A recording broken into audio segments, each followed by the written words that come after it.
Also, if you want to start a family, you need a stable place to raise your children. And with renting, you can be kicked out within a few months' notice and your whole life could be turned upside down.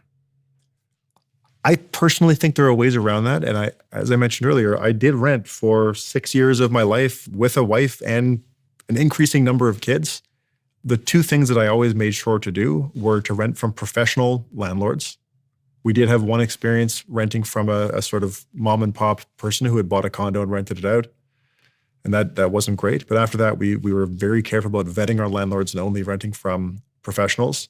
And then the other thing that we did, which addresses, at least in Canada, addresses one of the other points there, is we would sign long leases.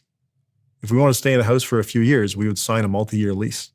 And landlords do tend to like that. The other point that was in there that I think is really important is that rents are higher than mortgage payments.